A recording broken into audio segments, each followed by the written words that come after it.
Саламатсыздар, урматтуу футбол сүйүүчүлөрү. Кыргыз премьер-лигасы биз 18-тур оюндарын Ош шаарынын Борбордук стадионунан сиздерге түз көрсөтүп бермекчибиз. Демек, микрофондо мен Марат Акимбек уулу сиздерге кызмат кылам.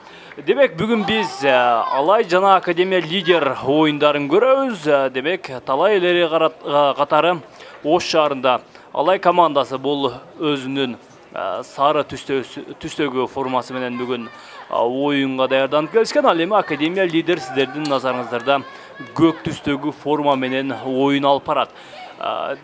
Демек, мен эки команданын курамы менен бир четтен тааныштырып өтсөм.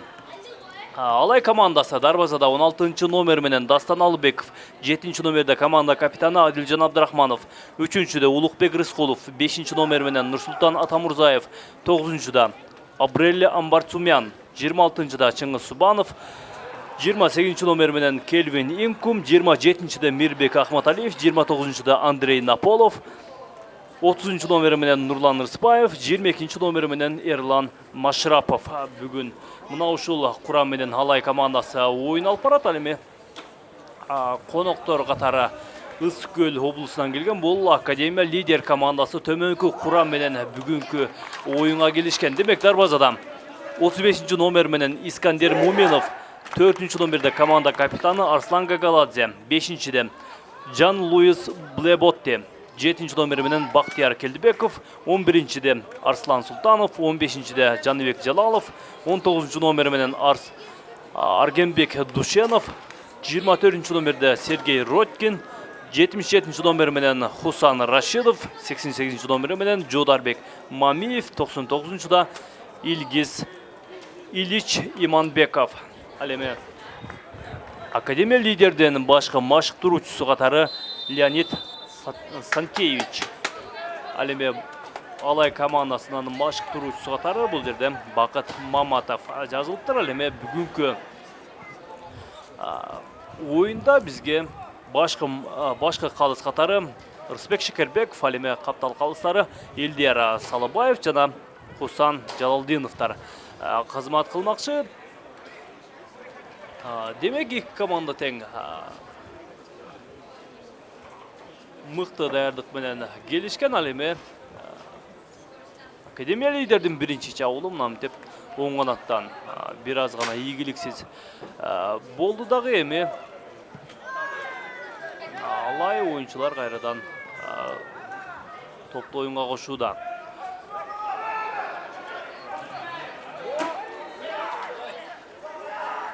Абрелли 3 коргоочудан өтө алган жок дагы. Алыс каралыктан узатылган сокку.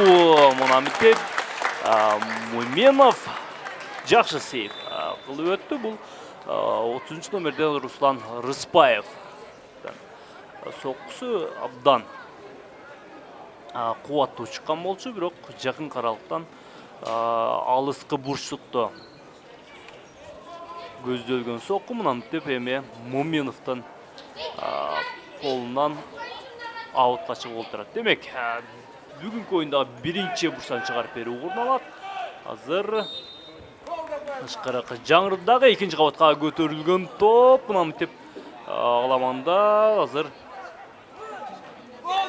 жакшы дагы ыңгайлуу учур чыкты. Бул учурдан албетте офсайд абалы бар экен деген каптал калыстары бизге эскертүүдө. Бул учурда Рыспаев азыр офсайдда калып кеткен экен. Эгерде эле офсайд болгондо мына ушул жакын каралыктан дагы абдан голго жакын ыңгайлуу учур жаралган болчу. Демек, Муминов топ менен азыр түз эле чабуулчуларга узатып кое калды. Жок, бул жерде албетте Алайдын коргоочулары бар. Бул жерде албетте Улукбек Рыскулов, Чыңгыз Субанов куралган төрттүк бар. Албетте бул төрттүктөн өтүп кетүү албетте Академия лидердин жаш оюнчуларына оңойго турбайт. Бул жерден кезектеги эреже бузуу орун алгандыгын Шекербеков бизге эскертти дагы. Азыр стандартка балда Адилжан Абдрахманов Абрелли менен ойноду. Абрелли эмне кылат? Кайрадан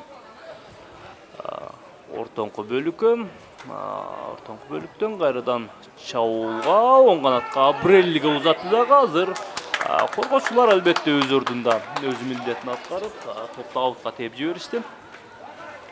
Жодарбек Мамиев эгерде бул топту сыртка чыгарып жиберсе, албетте өзүнүн дарбазасы үчүн албетте абдан кооптуу учуру жаралмак.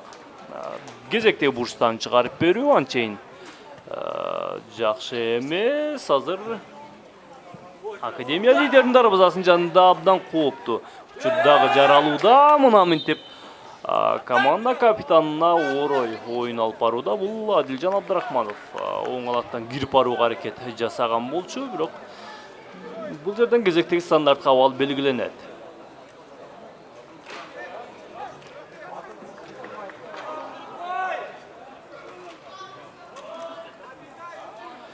Стандарттык абал албетте Алай командасынын пайдасына. Бул учурдан дагы албетте тажрыйбалуу оюнчулар, вице-чемпиондор алгачкы голду жаратып коюшу толук мүмкүн.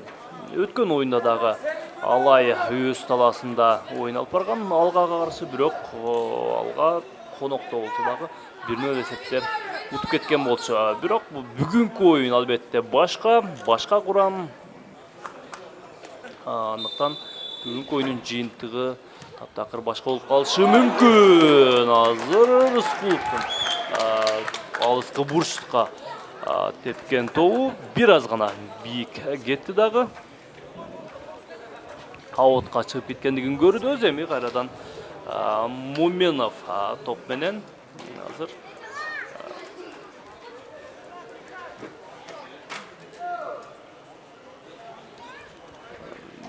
албетте мына ушундай учурдан пайдаланып командалардын жыйынтыгы менен өткөн оюндардын жыйынтыгы менен бир сеттен сиздерге маалымат берип өтө берейин.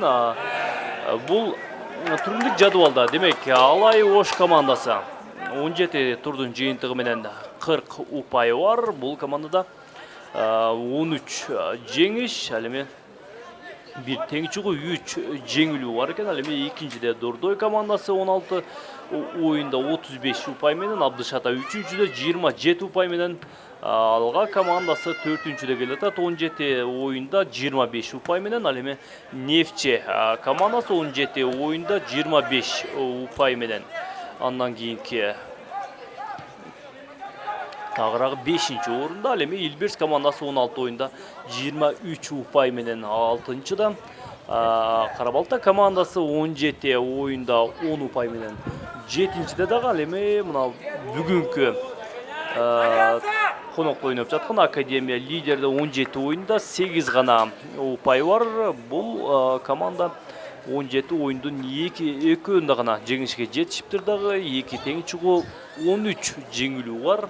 Албетте жаш команда үчүн мындай жыйынтык албетте турган көрүнүш. Анткени Премьер лигага кошулган жаңы командалардын дээрлик бар эле көпчүлүгү дароо эле чемпион болуп кете бербейт. Андыктан жаш оюнчулар мына ушундай жыйынтыктардан, мына ушундай тажрыйбалуу командалар менен оюн алып барып, белгилүү бир убакытта өздөрүнө тажрыйба алат дагы. Кийинки албетте келечекте өлкө чемпиондугун утуп алуусу ажеп эмес. Албетте чемпиондуктан үмүттү үзбөш керек.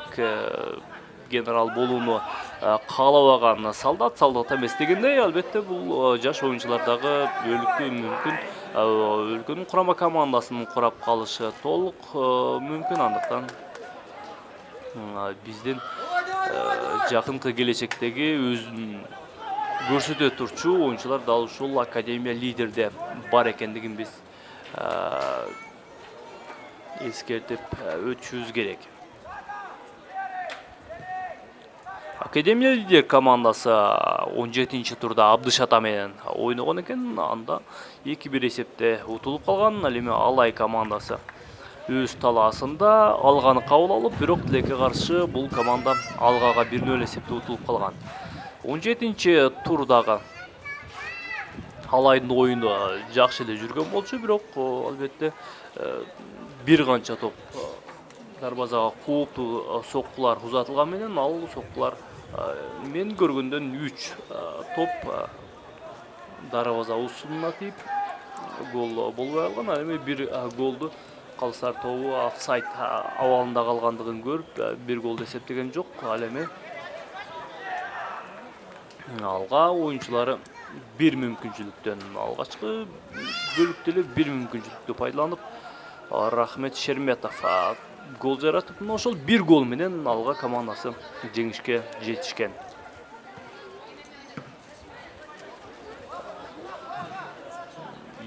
Академия лидеринин оюнчуларынын дагы бир чабуулу, ошол учурдан дагы бир эреже бузуу бар экендигин азыр башкы калыс эскертүүдө, демек кезектеги стандарттык абал белгиленет.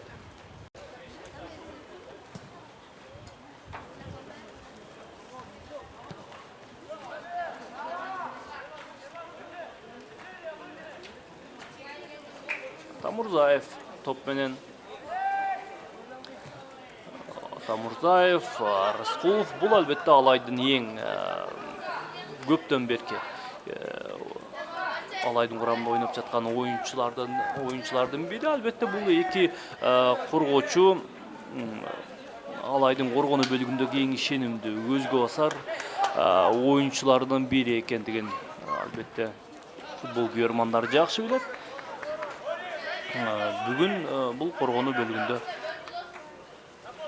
Рыскулов, Атамурзаев, Чыңгыз Субанов ойноп жатат. Ушул оюнчулардын катарында өткөн оюнда бизге Акрамжон Умаровтар ойногон болчу. Бүгүн Акрамжон Умаров оюнга түшкөн эмес. Акрамжон Умаров бүгүн да алмашууда чыгып калышы толук мүмкүн. Тимур Талипов бүгүн старт курамга чыккан эмес. Демек, бул Тимур Талиповду дагы башка машыктыруучу алмашууга койгон экен. Академия лидерден дагы бир чабуулу, мына мынтип ийгиликсиз болуп жатат. Андыктан Машрапов топко ээлик кылды дагы, анан дарбазачы менен ойноп, дарбазачы мына мынтип Инкум Келвин Абрелли эмне кылат азыр? Эң ыкчам оюнчу экендигин биз көрүүдөбүз. Амбарцумян Абрелли Тегерандан келген жаш легионер оюнчулардын бири. Мына ушул быйылкы сезондогу күзгү быйылкы премьер-лигада мына ушул күзгү сезондо Алайдын курамында ойын алып барат. Абрелли өз кезегинде Алайдын оң канаттагы чабуулчусу экендигин биз көрүүдөбүз. Албетте бул ыкчам. Ушул өтө жеңил оюнчулардын бири экендигин биз байкап жатабыз. Албетте бул оюнчуну башкы машыктыруучу катары Бакыт Маматов дагы оюндарга түшүрө. Өзүнүн ушул бул оюнчунун дараметин дагы жакшылап байкап анализдеп жаткан учур экен. Ошол быйылкы жылда албетте Алайдын курамында бир топ өзгөрүүлөр бар. Дагы бир кооптуу учур Академия лидеринин дарбазасынын жанында орун алды дагы. Бул кооптуу учурду коргоочулар кайтарууга жетишти. Улукбек Рыскулов кайрадан сол канатка узатып кое калды. Бул жерде ким бар? Акматалиев азыр Адилжан Абдрахманов кайрадан Рыскуловго. Рыскулов эмне кылат? Намитов алдыга чыгып келди дагы. Бул жерде кезектеги эреже бузуу бар экендигин башка эскертүүдө Жоларбек Мамиев толку бой менен ойнодо. Ушул коргоочуга бир аз футбол мамиле кылган экен. Демек, кезектеги стандарттык абал Академия лидер дарбазасынын жанында орун алат.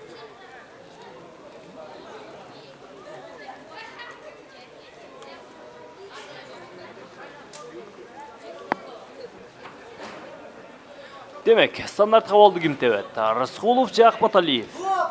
Азыр мына ушул эки оюнчу даярданып жаткан учуру.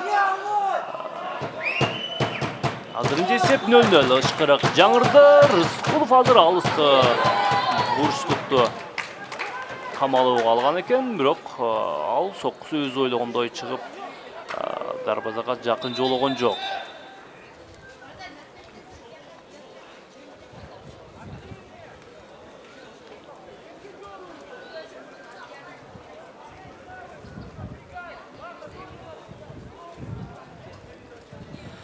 Демек бұл командалар кийинки турларда кайсыл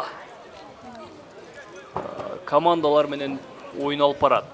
Демек 19 турда биз Алай командасы Абдышата менен Алга Академия лидер, Карабалта Илбирс командаларынын ойынын көрөбүз.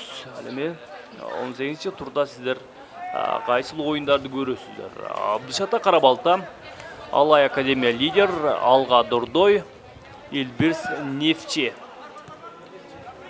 ойынын дал ушул 18 турда сиздер Кыргыз Спорт ТВ YouTube каналынан көрө аласыздар.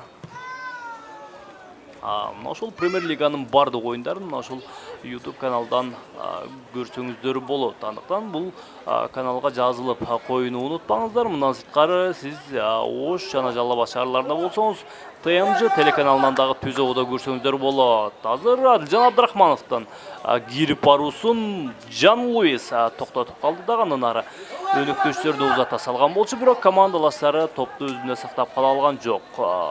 Андан ары топ үчүн күрөштө мына ушул оң канаттагы Блэботты Жан Луис Академия лидер үчүн жакшы оюн алып барды дагы, мынтип топту сырткарыга чыгарып жиберди. Бул легионер оюнчу, бою узун гана, мына ушул көбүнесе экинчи кабаттан ойнодо. Командага бир топ эле пайдасы тийип жатат десек болот. Албетте бул легионер оюнчу быйылкы сезондогу оюн албетте жаман эмес.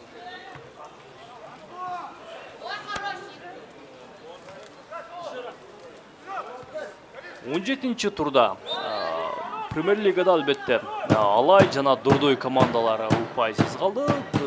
Алай командасы 40 упай менен алдыда болгон болсо, Дордой дагы 35 упай менен калды. Дордой албетте Илбирс, жаш Илбирс командасына 5-2 эсебинде утулуп калды. Бул албетте Дордой үчүн жакшы көрүнүш эмес. Илбирс командасынын өзгөчөлүгү бул командада жаштар арасындагы Кыргыз Курам командасынын көпчүлүк мүчөлөрү дал ушул Илбирс командасынын экендигин футбол көрөрмандары жакшы билет. Андыктан Илбирсте дагы албетте жаш динамикалуу оюн жүргүзө алган футболчулар бар.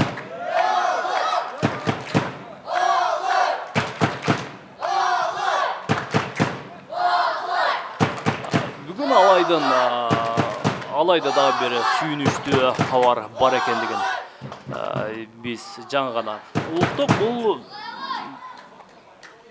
команданын курамындагы эң мыкты чабуулчулардын бири болгон бул Кожо Жойлдон туулган күн экен. Кожо Жойл 21 жашка толуптур дагы, бүгүн 21 жаш курагын белгилеп жаткандыгын көрөрмандар бизге сүйүнүч кабар катары айтып өтүштү. Бирок Кожо Жойл бүгүнкү оюнда түшпөйт.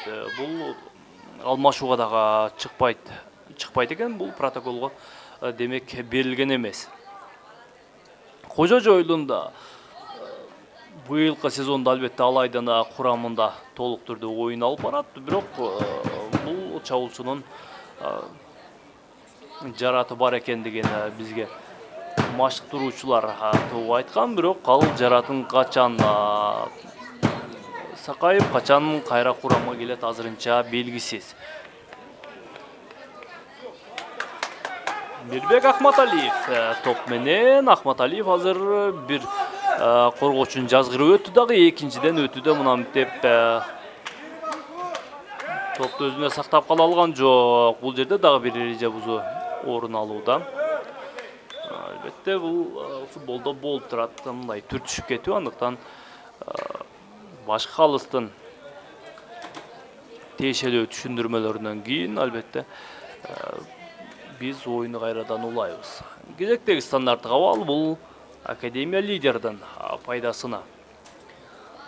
Академия лидер өткөн жылкы сезондо бул Ош шаарынын Момунов атындагы футбол боюнча академиясынын атынан чыгып жаткан болчу. Быйыл бул жалаң жаш оюнчуларды өз катарына кошуптур дагы. Ысык-Көл облусунун атынан чыгып жатат. Бул быйылкы сезондо дагы оюну албетте былтыркыдан анчейин айырмачылыгы жок.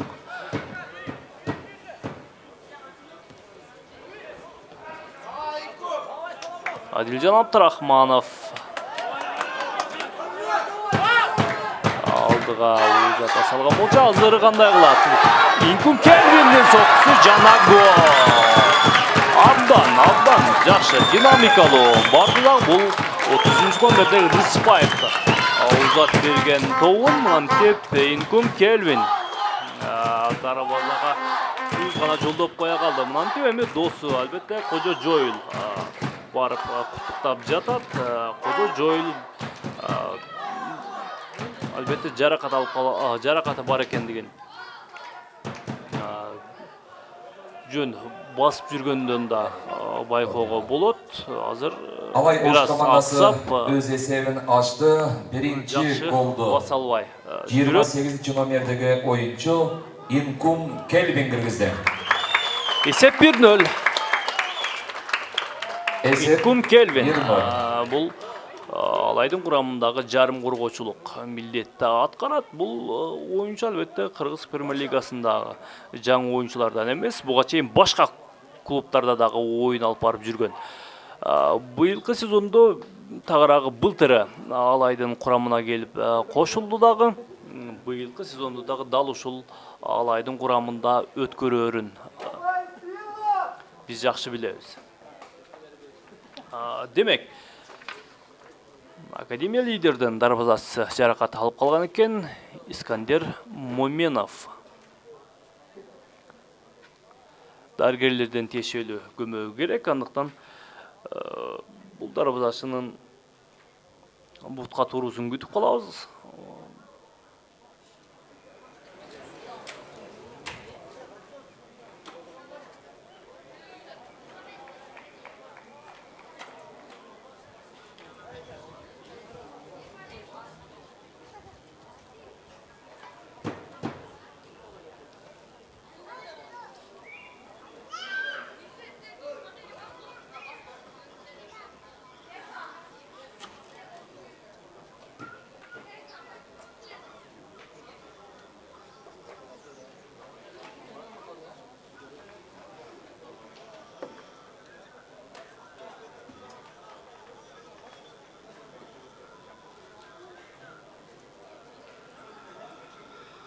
Ушундай жай учурдан пайдаланып, мен сиздерге жалпы турдун 22-чи турга чейинки оюндарды тааныштырып өтөйүн. Бул маалыматты эсиңиздерге сактап алсаңыздар, дал ушул оюндарды сиздер ушул биздин Кыргыз Спорт ТВ каналынан көрсөңүздөр болот. 19-чу турда мен айтып өттүм. Демек 20-чу турда Абдышата Дордой, Нефче Алай, Академия лидер Илбирс Карабалта алга. Ал эми 21-чи турда Нефче Абдышата, Илбирс алга, Дордой Алай жана Карабалта Академия лидер. Дордой Алай оюну бул 21-чи турда ордун алат. Демек бул Дордойдун таласында тагыраагы Бишкек шаарында болоорун айтып өтөлү дагы. Ал эми 22-чи турда Академия лидер Дордой Алай Карабалта. Мына мынтип Академия лидердин чабуулу.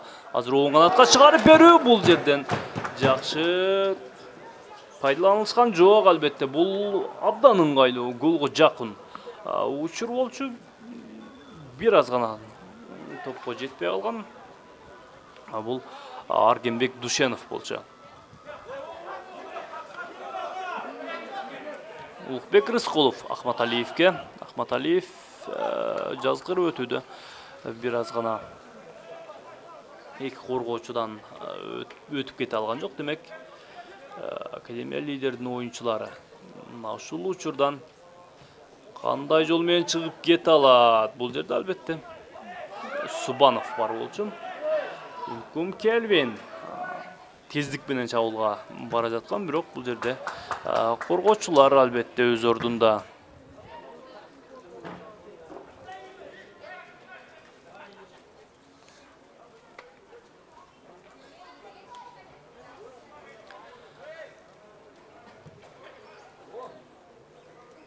Алайдын дагы бир чабуулу азыр борбордук бөлүккө чыгарып берүүнү көздөгөн, бирок коргоочулар албетте топту кайтарууда.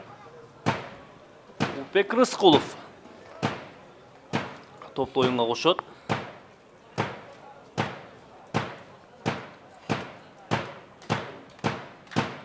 Түзеле аябай аянчыга жүктөдү да команда капитаны артка азыр дарбазага сокку. Муминов дагы бир кооптуу соккуну кайтарууга жетишти. Жакын каралыктан өтө сол бут менен узатылган сокку кубаттуу чыккан болчу.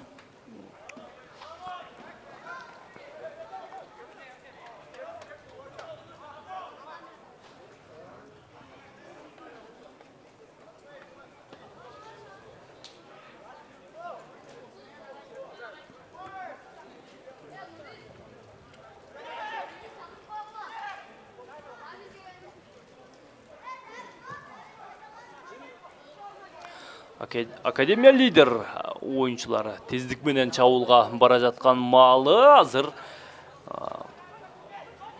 Маджиев кимге жок.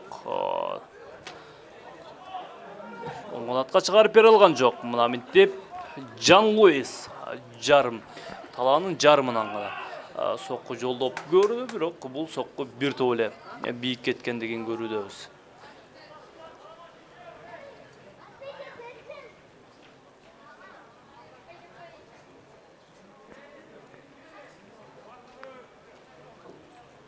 Чыңгыз Субанов.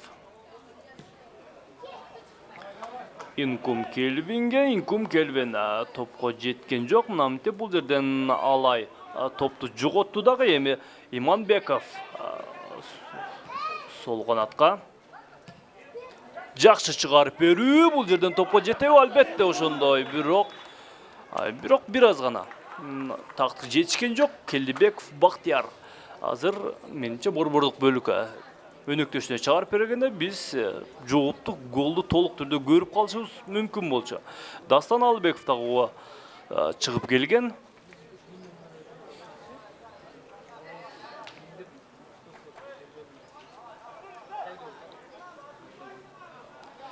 Дастан Албеков азыр кимге ашырат? Түзеле ортоңку бөлүккө бул Инкум Келвин бар болчу бул жерде. Алай топту жоготту дагы. Мына минтип Академия лидер тездик менен чабуулга бараткан учурда мына минтип ортоңку бөлүктөн жаш оюнчулар топту жоготту дагы. Улукбек Рыскулов азыр алдыга топту жүктөгөн. Бул жерден жарым коргоочулар топту сырткарыга чыгарып жиберүүгө жетишти.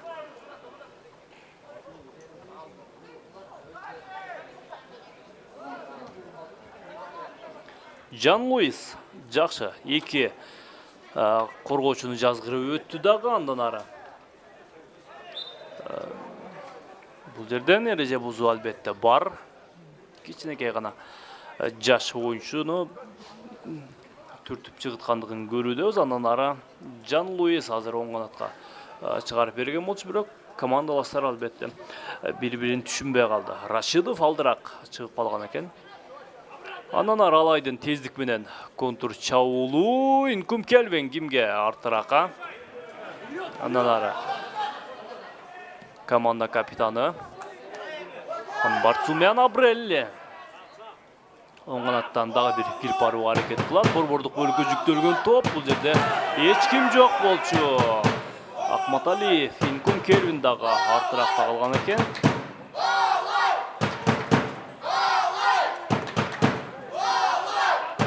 Албетте бүгүнкү оюн Алайдын басымы менен өтө көрүнөт. Анткени тажрыйбалуу оюнчулар бир жагы, экинчи жагы албетте өз талаасында Алайдын оюнун жалпы футбол көрөрмандары жакшы билет.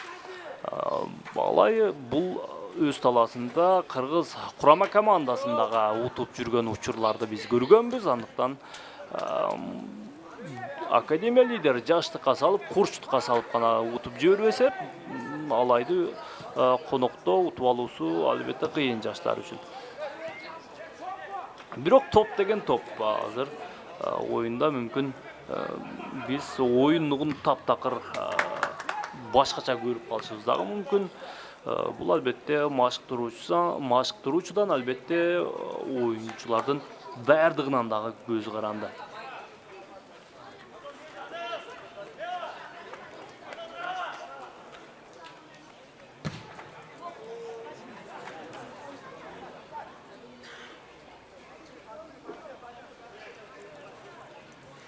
Моминов түзеле чабуулга. Бул жерде Чыңгыз Субанов бар азыр дарбазач менен ойноодо албетте кооптуу учур. Бул мындай ойноодо албетте этият болуш керек. Арслан Султанов эгерде эле ылдамыраак чуркап жибергенде биз бул жерде эсеп теңелип калышы толук мүмкүн болчу. Абреллиге азыр абдан ыңгайлуу учур азыр. Бир коргоочуну алда өтү дагы кимге? Азыр бул жакта эч ким жок болчу. Жан Луис бир коргоочуну жазгырып өттү дагы андан ары. Рашидов оң канатка узаткан азыр кимге? Жаш оюнчулар мына ушул учурда дагы каташылыкка жол берди дагы. Бул каташылыктан алай оюнчулар тездик менен контр чабуулга баратат азыр. Жан Луис мына ушул учурдан командасы үчүн бир чоң каташылыкка жол берди көрүнөт. Бул жерден чалып жыгытпаш керек болчу албетте.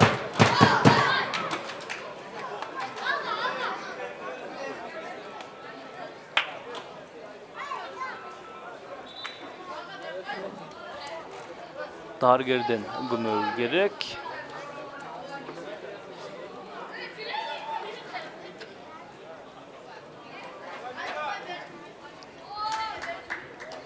Сарай кагазы Блэботти Жан Луиске көрсөтүлдү.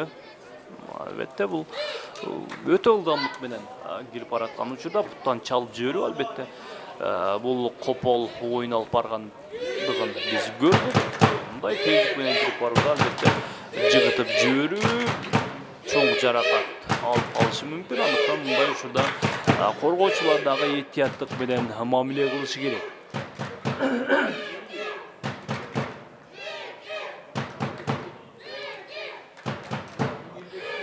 Демек бул оюнчунун бутка туруусун күтүп калабыз. Андыктан калыстын чечими кандай болот?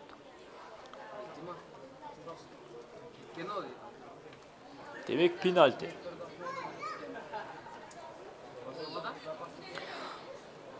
Рыспаев азыр талаанын сырткарысына чыгып турат. Даргердин көмөгүн ушул талаанын сыртынан алып турат. Бизге пенальтини көрөбүз. Ким тебет? Акматалиев топко жакын барууда. Ышкарака жаңырды дагы.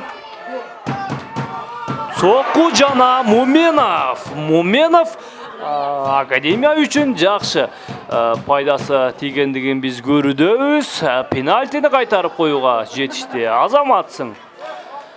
Искандер Муменов. Албетте алай күйөрмандары бул учурдан ишенимдүү түрдө гол жаралат деп турган. Академия үчүн албетте бул жакшы көрүнүш. Академия лидерден чабуулу. Азыр оң канаттан чабуул улантат. Демек артыраак менен Рашидов. Демек Гагаладзе Жан Луиске. Жан Луис кайрадан артыраакка Роткин. Оң канатка жүктөө салды дагы алыс каралыктан узатылган сокку кубатсыз экендигин биз көрдүк. Менимче бул сокку абдан болгон күч менен кубаттуу тебиш керек болчу. Кубаттуу чыкканда мүмкүн гол жаралып калышы толук ыктымал болчу. Анткени Дастан жакынкы бурчтукту карап калган. Чыңгыз Субанов мына ушундай учурду экинчи рет кайталап жатат. Эгерде эле чабуулчулар жакыныраак болуп калса, мүмкүн бул каташылыкты пайдаланып кетиши толук мүмкүн. Азыр Мамиев Жодарбек.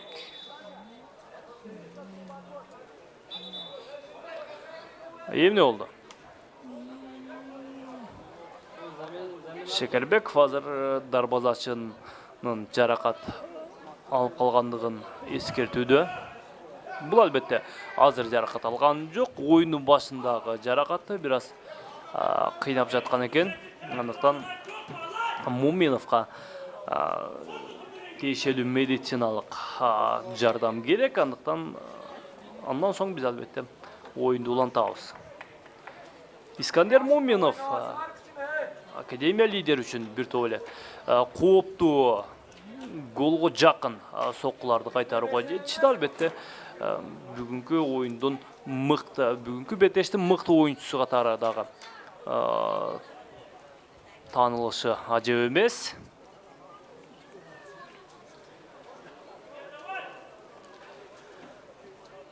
Демек, Искандер Муминов азыр оюнду жүргүзө алат. Демек, ушул учурдан биз кайрадан оюнду улантабыз.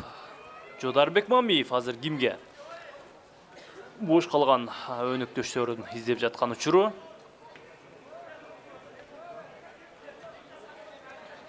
Ушул учурдан жаш оюнчулар топту жоготту дагы, андан ары Инкум Келвинге. Инкум Келвин топко жетеби? Жок. Моменов албетте тажрыйбалуу дарбазачылардын бири. Андыктан топту коопсуз аймакка алыстатып жиберди дагы. Бул жерде ортоңку бөлүктө Алайдын оюнчусу бул Рыспаев. Жаракат алып калган экен, демек алмашууга чыгабы. Өзү алмашуу сурап жатат. Бакыт Маматов эмне кылат? Менимче жаракатынан аяк албаса, алмашууга чыгарууга мажбур болот.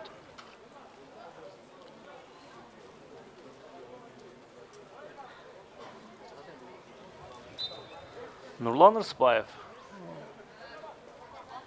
оюндун башында катуураак жаракат алып калган болчу. Тагыраагы ушул Гирпарууда пенальтиден мурун, андыктан ушул жаракатты дагы кыйнап жатат көрүнөт.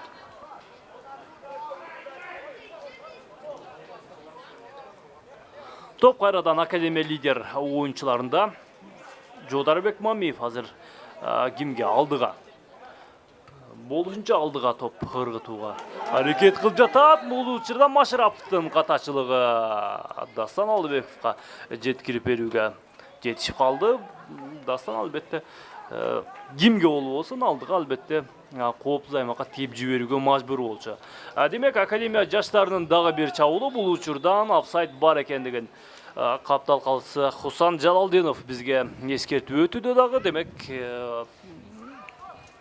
Дастан Алдыбеков кайрадан топту оюнга кошот.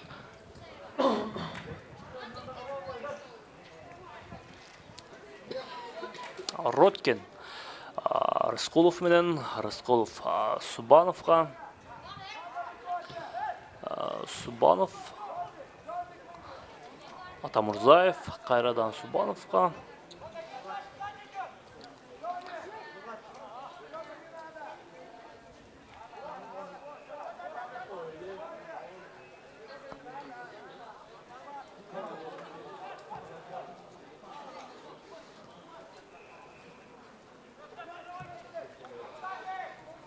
Оң канатка топ жеткирилген болчу, бирок Абрелли жетип бара алган жок. Андыктан Абрелли азыр ортоңку бөлүктөн кирип барууга аракет кылат. Андан ары эки коргоочун жазгырып өттү дагы. Эми кайрадан оң канатка, бул жерден албетте коргоочулар бар экендигин көрүдөбүз. Иманбеков топту сырткарга чыгарып жиберүүгө мажбур. Андыктан Адилжан Абдрахманов топ үчүн күрөштө мынантип топту өнөктөшүнө жеткирип берген менен андан ары чабуулга чыга алышкан жок.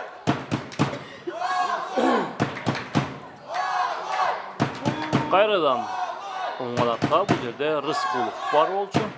Рыскулов эмне кылат?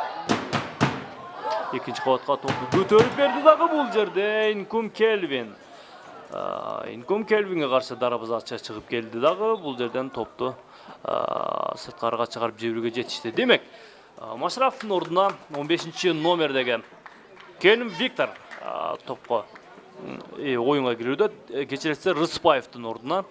Рыспаев жаракатынан улам албетте алмашууга чыгууга мажбур болушту. Демек, Алай командасы бүгүнкү оюндагы биринчи алмашуусун жасоого мажбур. Виктор Келим оюнга кирди.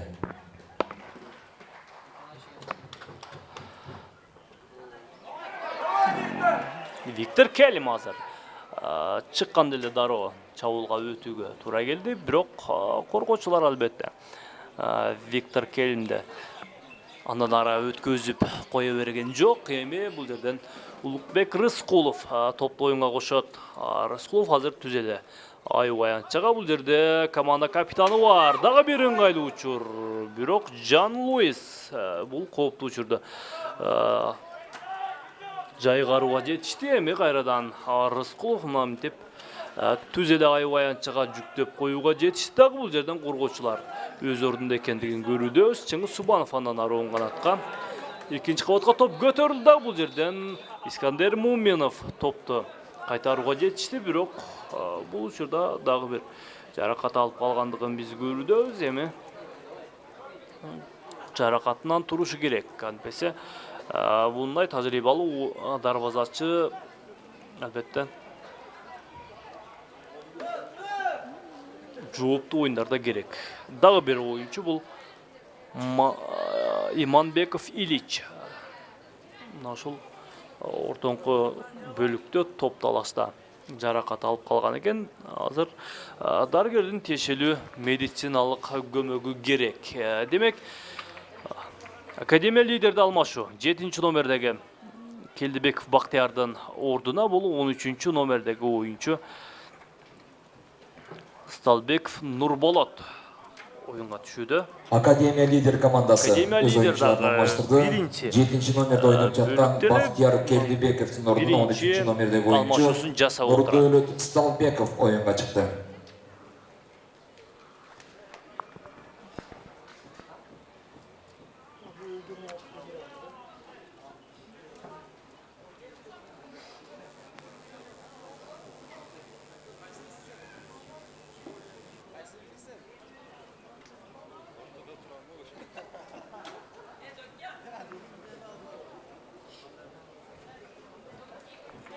Demek, İmanbekov oyunun уланталат, бутка турдагы андан ары оюнга старт берилди. Моминов кимге?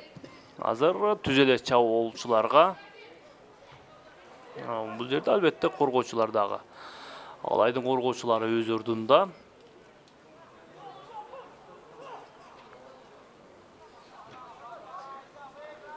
Чыңгыз Субанов.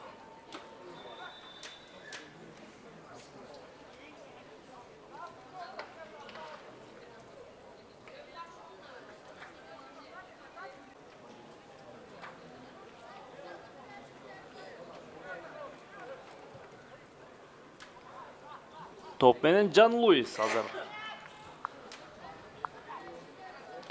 İmanbekov kimge? Artırak menen oyunu çeçken, bирок bul жерден top sırtkarga çıkıp ketти dagы, demek Akademiya lider жаштарында top. Мамиев hazır. Ortoңку bölükө toptu жүктөгөн болчу, бирок Роткин Сергей. Darvozachı menen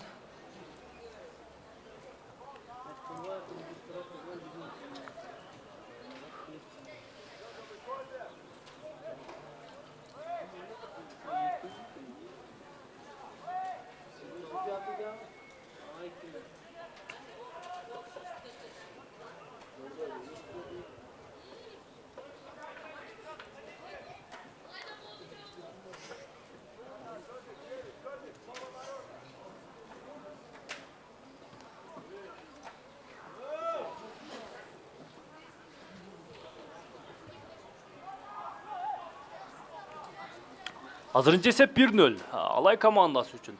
Азыр биринчи бөлүк Алайдын басым менен өтүүдө. Бул жерден эми кезектеги эреже бузуу орун алды. Дагы стандарттык абал бул Академия лидерден пайдасына Өз учурунда академия лидер оюнчулар дагы тездик менен каршы чабуулдарды уюштуруп, кооптуу учурларды жаратып жатат, бирок дарбазага сокку жолдоодо албетте жаш оюнчулар бир аз гана катачылыкка жол берүүдө, бири-бирине топ узатууда албетте оюнчулар бири-бирин түшүнбөй жаткандай көрүнөт. Демек, стандарт кабалды команда капитаны Гагаладзе Арслан тебе тышкыркы жаңырды дагы азыр түз эле жакшы чыгарып берүү.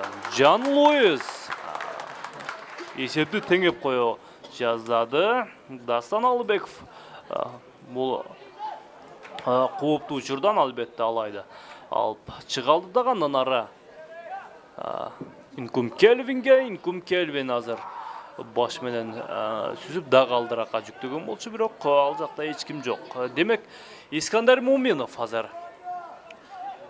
бош калган командалашын издеп жаткан учуру түз эле чабуулчуларга, бул жерде албетте коргоочулар жетиштүү. 2 чабуулчуга, демек 4 коргоочу бар. Бул жерде Рыскуловго каршы копол ойун алып баргандыгын көрүүдөбүз. Демек, кезектеги стандарт кабал бул Алай командасынын пайдасына. Дастан Албеков чыгып келди дагы, бардык командалаштарын алдыга сүрөп, эми стандарт кабалды теп берүүгө камынууда.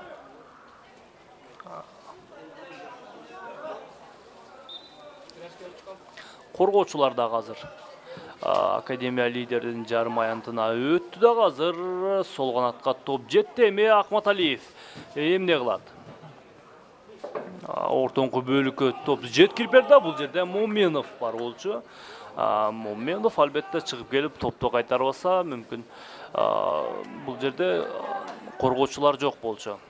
Демек, Атамурзаев ортоңку бөлүккө Виктор Келим азыр Абрелли ортоңку бөлүккө чыгарган. Бул жерде эч ким жок болчу. Инкум Келвин да алдыга өтүп кеткен экен.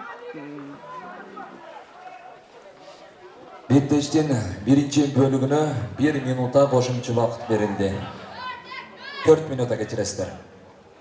Рыскулов азыр команда капитаны менен азыр дагы бир жакшы мүмкүнчүлүк. Мына мынтип команда пайдалана алган жок. Абрелли баш менен сүзүүгө аракет кылган болчу, бирок бул оюнчу албетте бою анчейин узун эмес, кыска гана чакан гана оюнчу, андыктан бул топко жетишкен жок. Искандер Муминов бош калган өнөктөштөрүн издеп жатат. Азыр оң канатка топту жеткирди дагы. Бул жерде Рыскулов жок, Машрапов бар болчу. Машрапов топту кайтарууга жетишти. Демек, биз биринчи бөлүктү жыйынтыктап жатабыз. Негизги убакыт өттү дагы. Калыстар тобу бизге 4 мүнөт кошумча кошуп берди. Демек, 4 мүнөттө биз гол көрөбүзбү же коргонууну гана көрөбүзбү? Албетте, сиздер менен биргеликте түзөөгө күбө болобуз.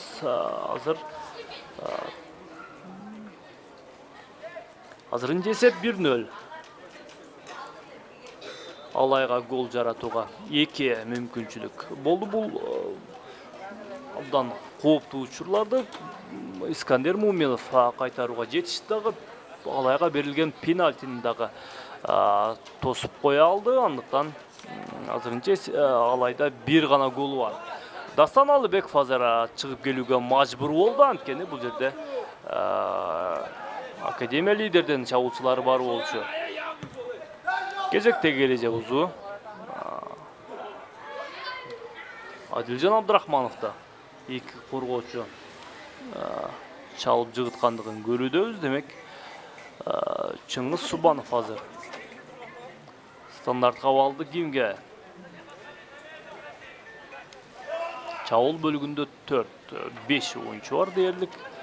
Адилжан Абдрахманов топту жоготту дагы. Бул жерден академия лидер оюнчулар эмне кылат? Жок, жаштар дагы топту алдырып койду дагы. Андан ары Акматалиев сол канаттан кирип барууга аракет кылат.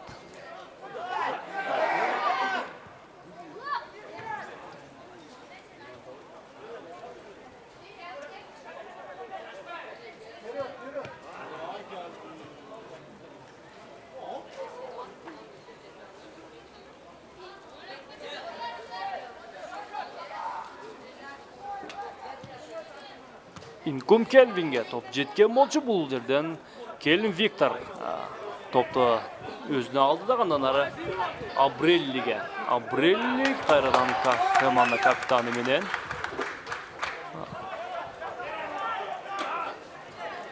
Андрей Наполов. Анан ары оң канатка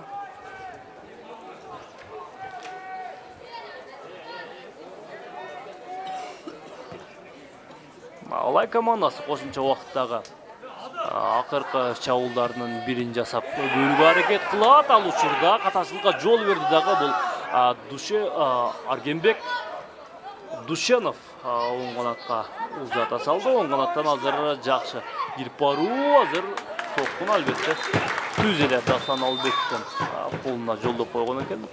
Түз эле Дасландын колуна барып түштү. Демек биз калысыныш кыргы менен биринчи бөлүккө жыйындык жасайбыз дагы. Бир аз гана көз ирмемден соң экинчи таймдан көрүшөбүз. Андыктан бизден алыстабай биз менен бирге болуп туруңуздар.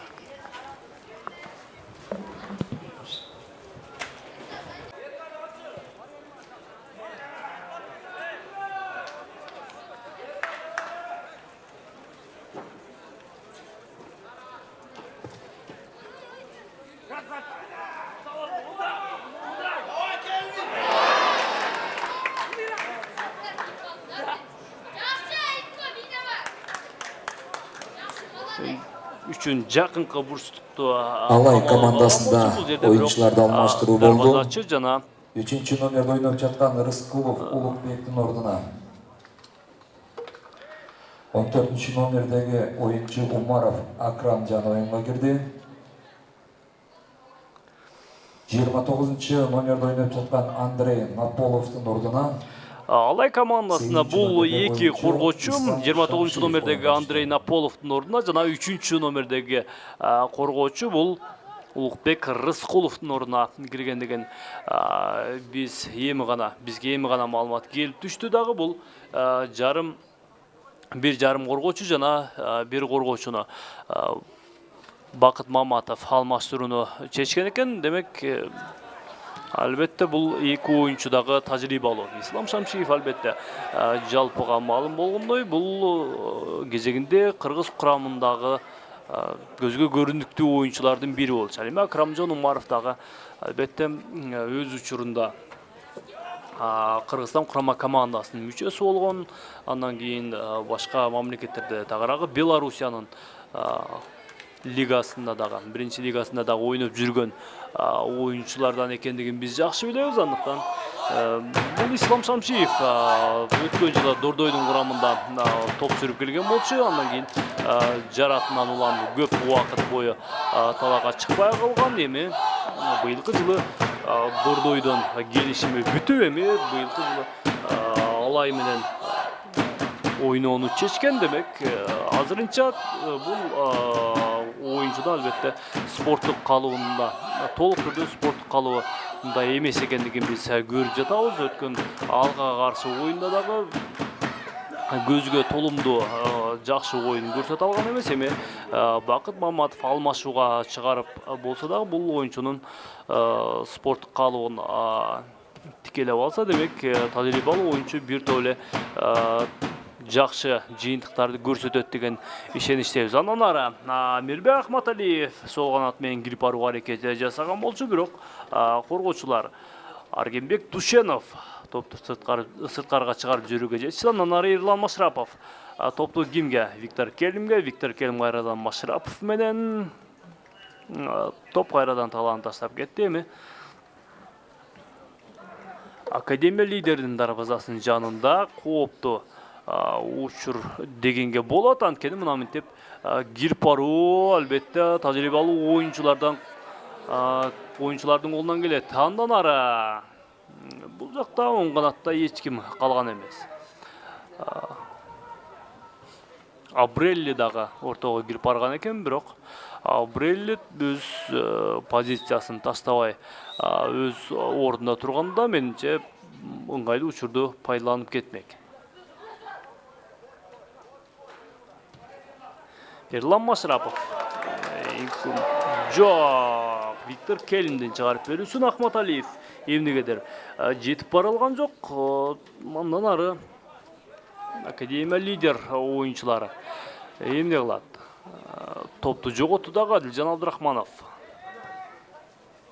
Виктор Келим менен азыр бош калган Амбарцумян Абреллиге топ жеткирүүгө аракет кылып көрдү, бирок Абрелли артыраак менен ойноону чечкен. Акрамжон Умаров кайрадан Абреллиге чыгарып берүүсү мынтип тездик менен кирип барууга мүмкүнчүлүк жаралган болчу, бирок алга коргоочулары дагы өз учурунда кооптуу учурду жайгарып кое калды. Эми алдыга мүмкүн болушунча алдыга топ узатып, андан ары чабуулга өтүшү керек болчу. Бирок бул жерден топ таланын таштап кетти дагы. Кайрадан Академия лидер оюнчулары топ менен тездик менен чабуулга бараткан. Бул Арген Душанов сол канатка топту узатты дагы. Кайрадан ортоңку бөлүккө топ жеткирилди. Эми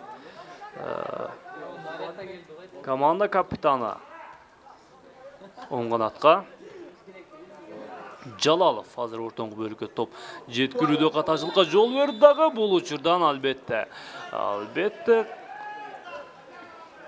эреже бузуу бар. Команда капитаны Адилжан Абдрахмановго сары айыпкасы көрсөтүлдү. Тулку бой менен ойнодо өтө катуу күү менен келип Жан Луисти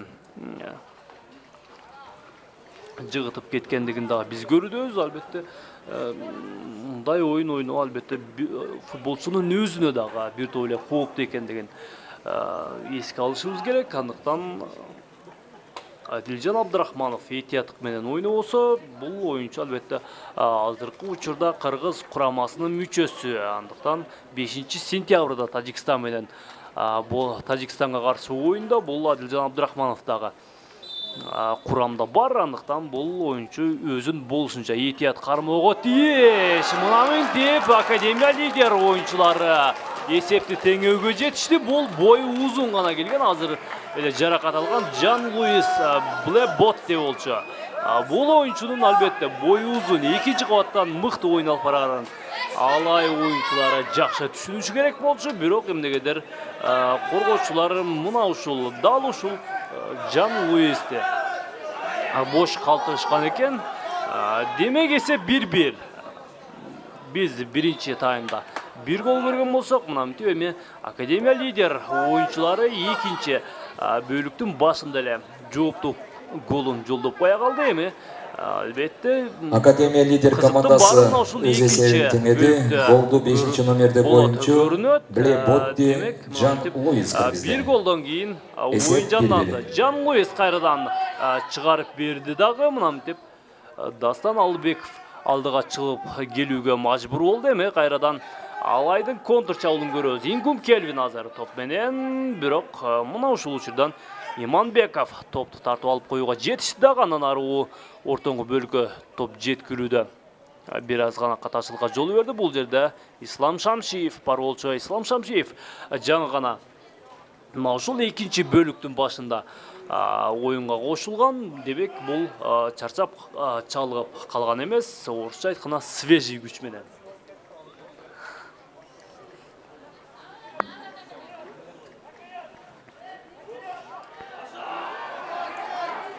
Алайдын дагы бир чабуулу Виктор Келим азыр топту жоготуп койду. Бул жерде албетте Жан Луис бир аз гана түртүп жибергендиктен Виктор Келим топту өзүндө сактап кала алган жок. Акматалиев андан ары Абдрахманов менен, андан ары Атамурзаев, Шамшиевке, Шамшиев Субанов эмне кылат? Азыр бош калган өнөктөштөрүн издеп жатат. Бул жерде албетте Атамурзаевден башка эч ким жок. Ыңгайлуу топту өткөрүп берүүгө. Андан ары Акматалиев Виктор Келим менен. Виктор Келим эмне кылат? Машрапов кайрадан Виктор Келимге. Мына ушул учурда албетте эреже бузуу бар экендигин көрүүдөбүз. Эки оюнчу бир аз гана түртүшүп кеткендигин да биз көрдүк. Андыктан Шекербеков мынантип эми 15-номер менен ойноп жаткан Жаныбек Жалаловго сары айып кагазын көрсөттү дагы. Мына ушул жайдан демек стандартка абал белгиленет. Русбек Шекербеков азыр дагы бир сайрайып калды. Бул Ерлан Машраповга көрсөттү. Дал ушул кагылыштан эки оюнчуга тең сайрайып калды. Көрсөттү дагы демек стандартка абал бул Алайдын пайдасы. Нурсултан Атамырзаев азыр стандартка абалды тебүүгө камынууда. Көрмандар болушунча Алай командасы сүйүп алып, өз оюнчуларын дем күч берип жаткан учуру.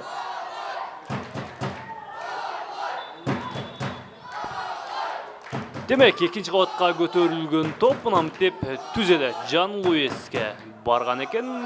Коргоочулар албетте топту кооптуу учурду жайгарууга жетише алды.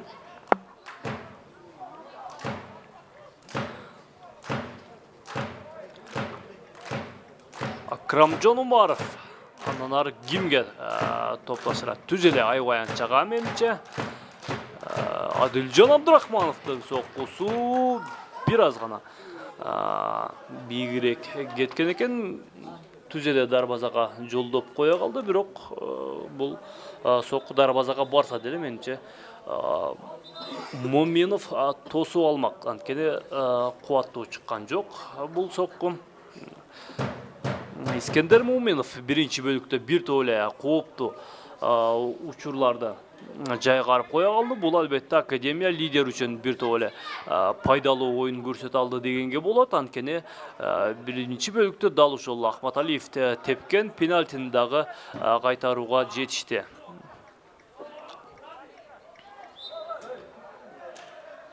Дагы бир эреже бузуу бул Инкум Келвинге каршы.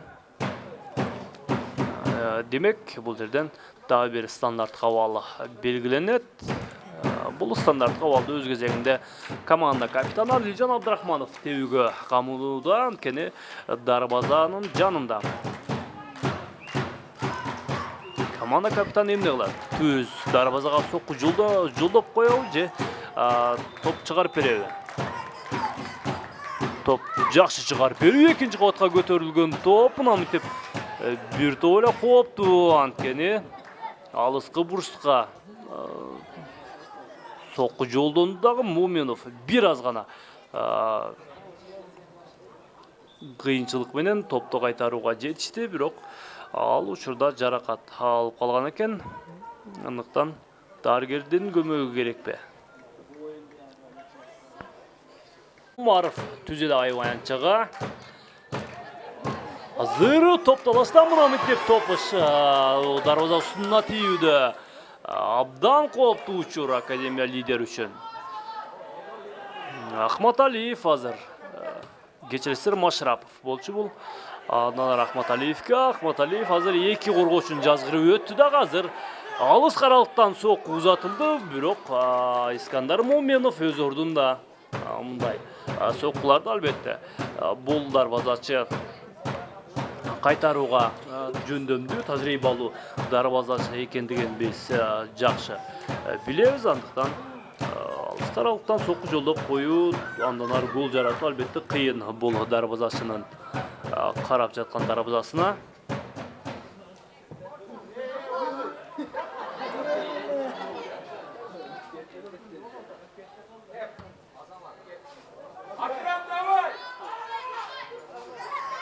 Абрелли Барцумян Абрелли азыр бир коргоочуну жазгырып өтү да, мына деп коргоочулар чалып жыгытты да. Бул жерден кезектеги стандартка абал белгиленет.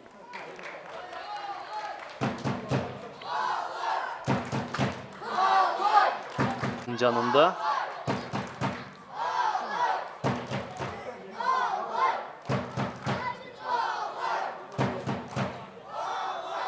ышкырык жаңырды дагы. Экинчи кабатка көтөрүлгөн топту мына деп коргоочулар кайтарууга жетишти. Андан ары дагы бир эреже бузуу бар экендигин башкы калыс эскертүүдө.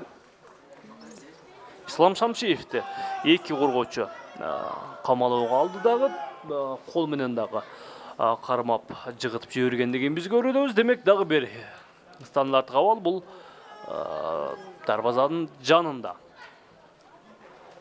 Академия лидер үчүн мындай учур кооптуу, анткени мына ушул учурдан дагы алай оюнчулары гол жаратып кетүүсү толук мүмкүн.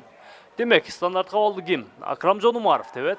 Акрамжон Умаров экинчи бөлүктө жаңы гана оюнга чыккан. Бул Улукбек Рыскуловдун оюн ордуна чыккан коргоочу. Алайдын курамындагы эң тажрыйбалуу оюнчулардын бири. Акрамжон Умаров мына ушул учурдан да гол жаратып коюусу, түз дарбазага сокку жолдоп гол жаратып коюусу толук мүмкүн. Демек, ышкырык жаңырдагы мына мектеп топ бир аз гана бийик кеткен экен.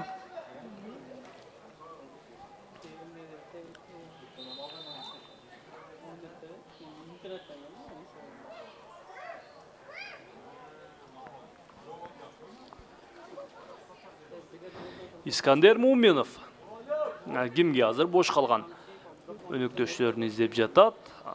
Азыр түз эле оң канатка жолдоду дагы бул жерден Машрапов топту кайтарууга жетишти. Эми андан ары ким? Акматалиев.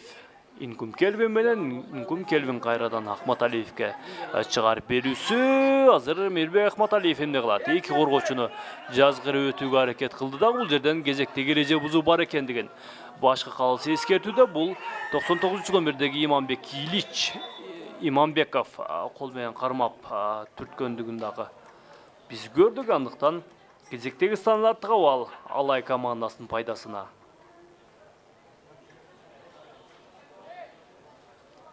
Бул стандарт кабалды кайрадан Адилжан Абдрахманов тебет.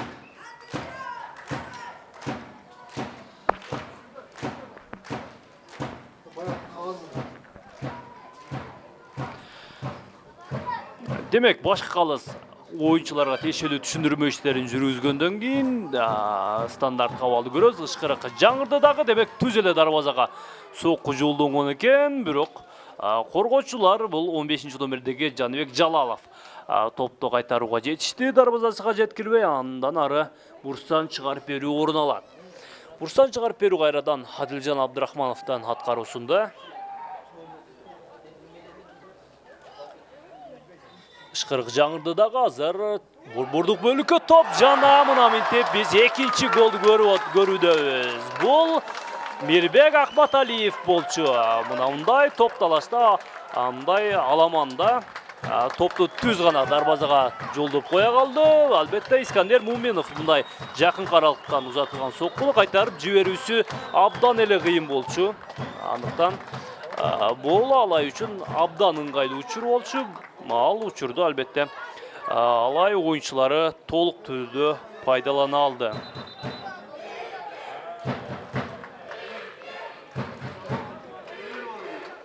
Демек, эсеп 2-1. Алай Ош командасы дагы бир топтун ээси болууга жетишти. Голду 27 номердеги оюнчу Мирбек Акматалиев киргизди. Акматалиев биринчи бөлүктөгү катасын мына мынтип экинчи бөлүктө голу менен жууп жатат. Биринчи бөлүктө көпчүлүгүбүз көргөндөй бул пенальтини тээп гол жарата алган эмес. Ал учурда Искандер Муминов Мирбек Акматалиевден тепкен тобуна тосуп алган болчу. Мына мынтип эми Акматалиев экинчи бөлүктө командасын алдыга алып чыгып жатат. Алай командасынын дагы бир чабуулун көрөбүз. Шамшиев азыр кайрадан Мирбек Акматалиевке. Акматалиев азыр өтө тездик менен кирип барууда. Мына мынтип сол канатка Машраповго узатты. Машраповдун борбордук бөлүккө чыгарып берүүсү аутка чыгып кетти.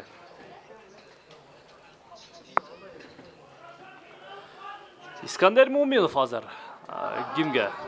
Коргоочулар менен Гагаладзе Арслан.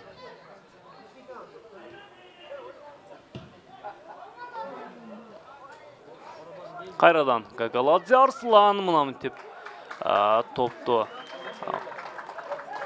чыгарып жиберсе, бул Инкум Келвин 3-чү голдун автору болуп калса толук мүмкүн болчу. Демек, дагы бир бурчтан чыгарып берүү орун алат.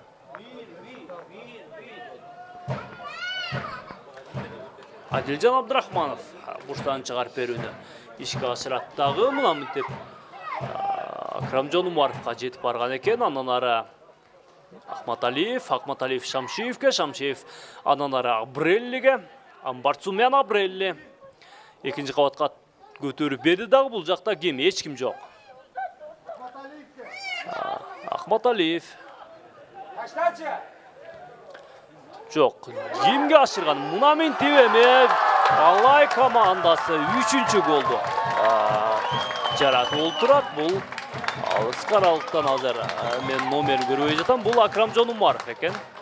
Акрамжон Умаров екінші бөлікті алмасуға шыққан ойыншы. Мұндай қорғаушылардың қаташылығынан пайдаланып, бұл тәжірибалы ойыншы әлбетте 3-ші голды жарат қоя қалды да, Алай командасы ишенімді түрді алдыға шықты десек болады. Алай командасы өз есебін өзгертті. 3-ші топты 14-ші номерде ойыншы Акрамжон Умаров кіргізді. Есеп 3-1. Демек, есеп 3-1. Біз екінші бөлікті көрудеміз. Азыр башқа қалыс дарбаза шығады. Тешел өзінің түшіндірме істерін жүргізіп жатқан екен. Демек, башқа қалыстан ұшқырығыменен біз қайрадан ойынды улантауыз. Академия лидер Чаул азыр 15-ші номердегі. Бұл Жалалов. Болчу Жалалов азыр ертарақ өнөктөшімен ойнығында мүмкін. Мандан ары Чаул уланат біле.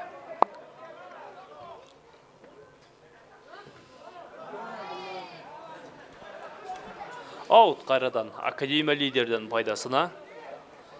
Жанбек Жалалов азыр кимге бош қалған өнөктөштерін іздеп жатады. Барды командаластарын Алайдың айваянтына шақырып жатқан учуру, мына мектеп түзеле айваянтқа топ жеткізілді дағы. Андан ары қорғаушылар топты қайтаруға жетішті. Инкум Келвин азыр тездікпенен қарсы Чаулға әрекет қылып жатқан учуру, бирок артырақпенен ойнауға мажбур.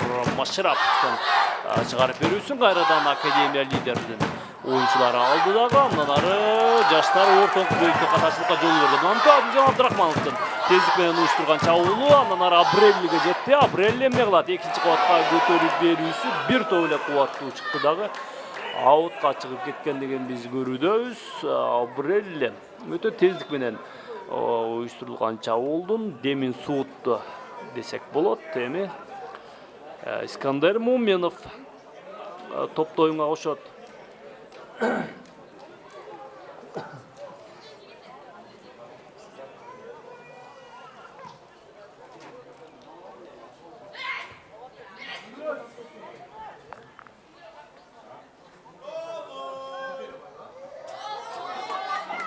Акрамжон Умаров Инкум Келвин азыр бир коргоочунун жазгыры өтү да. Анан ары Шамшиев оң атка жеткирип берди дагы. Экинчи кабатка көтөрүлгөн топ кайрадан Ислам Шамшиевке жетип келип олтурат. Ислам Шамшиевке каршы эки коргоочу каршы оюнун алып барып жатат. Анан ары Ахматалиевке топ жеткирилди дагы. Ахматалиев Адилжан Абдрахмановго, Абдрахмановдун алыскаралыктан узатылган соккусун коргоочулар тосуп алды да. Кайрадан Алай оюнчулары топту жогото элек. Инкум Келвин оң канатка. Акрамжон Умаров азыр эмне кылат? Жок. Топ бул учурда жоготулду дагы. Мына мектеби өтө кооптуу сокку жолдонуп коюлду. Бул менче Ахматалиев болчу. Дагы бир бурчтан чыгарып берүү орун алат. Бул албетте Алайдын пайдасына. Адилжан Абдрахманов бурчтан чыгарып берүүгө камынууда. Экинчи кабатка көтөрүлгөн топ мына мектеп кайтарылды дагы. Дарбазага сокку анчейин ийгиликтүү ишке ашкан жок. Бул дарбазага соккуну Ислам Шамшиев жолдоп көргөн болчу. Андан ары тездик менен контур чабуулга бараткан. Бул Академия лидерден оюнчулары топту жоготту дагы. Андан ары команда капитаны Адилжан Абдрахманов алдыга Toptu оң канатка жолдоп көргөн, бирок оң канатта эч ким жок болчу. Андан ары Муминов топ менен дарбазачы эми бош калган өнөктөштөрүн издеп жатат. Бул түз эле чабуулчуга топту жолдоп кое калды дагы. Андан ары ким жок. Бул жерде Дастан Алдыбеков бар.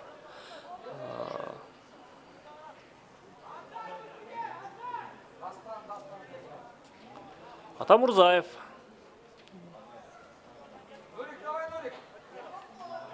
Анан ары Машраповка, Машрапов Ахматалиевке, Ахматалиев Инкум Келвинге, Инкум Келвин топту жоготту дагы. Андан ары Жан Луис Иманбеков менен ойногон болчу. Иманбеков сол канатка, андан ары топ аутка чыгып кетти. Бул Хусан Рашидов азыр кимге?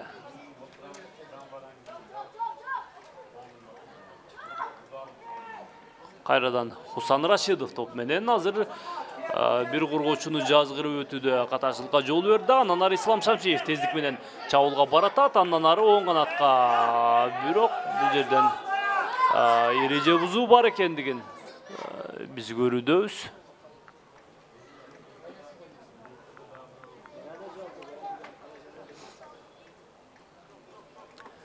Бул Амбарчумян Абрелли болчу. Тездик менен чабуулга баратканда тулку бой менен катуу түртүп жиберген экен. Ал учурда Академия лидерде дагы бир алмашуу. Бул 19 номердеги Аркенбек Душеновдун ордуна 22 номердеги оюнчу оюнга түшүүдө.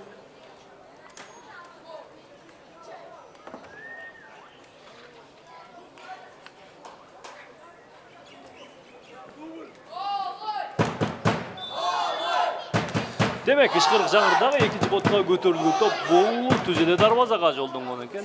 Адилжан Абдрахмановдун кубаттуу соккусун Искандер Муменов кайтарууга жетишти. Бул жакынкы бурчтукка узатылган соккуга албетте Муменов жакыныраак турган, андыктан топту кайтарууга анчейин кыйынчылык жараткан жок. Бул тажрыйбалуу дарбаза үчүн. Андан ары аут. Демек, топту Алай футболчулары оюнга кошот. Түз эле айбаянчага топ узатылды дагы. Андан ары коргоочулар топту кайтарууга жетишти. Бирок амнамтип чабуулчулар азыр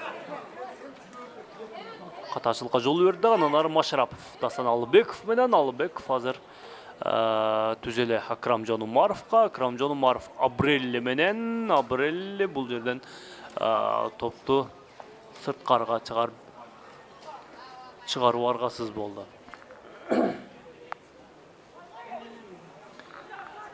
Жан Луис оң канатка, Жаныбеков эмне кылат? Ортоңку бөлүккө топту жүктөдү дагы. Бул жакта командалаштары жок болчу.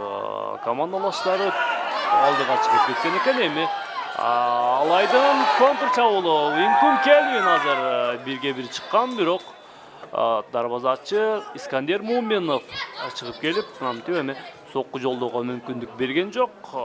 Бул каршылык көрсөтүүдө албетте Искандер Муменов дагы жаракат алып алгандыгын көрүүдөбүз.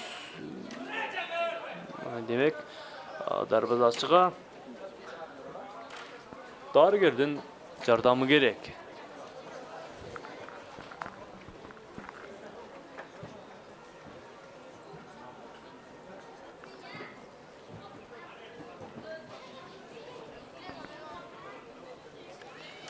Искандер Муменов биринчи бөлүктө көрдүк, өтө кооптуу учурларда кайтара алды.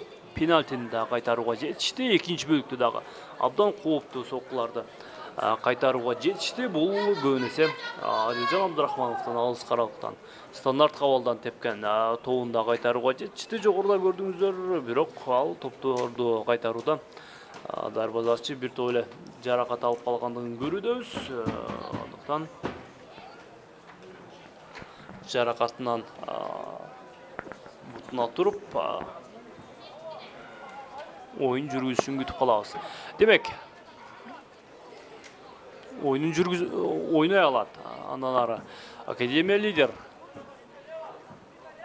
оюнчулары топ менен азырынча коргоочулар дарбазач менен ойноого аргасыз болушту, бирок Моминов топту белгисиз жакка тээп жиберди. Бул жерден эми аут.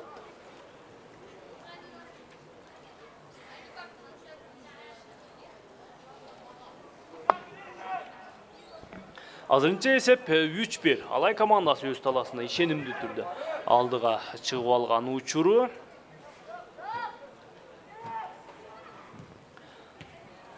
Мына ушундай жай учурда мен сиздерге турнирлик жадыбалда да бир рет эскертүү өтөйүн. Ал учурда Академия лидерден чабуулун көрөбүз. Академия лидер эми чабуулчулар топту алдырып койду. Эми Атамурзаев Машрапов, Адилжан Абдрахмановга кайрадан Атамурзаев, Келин Виктор Инкунтелгинге.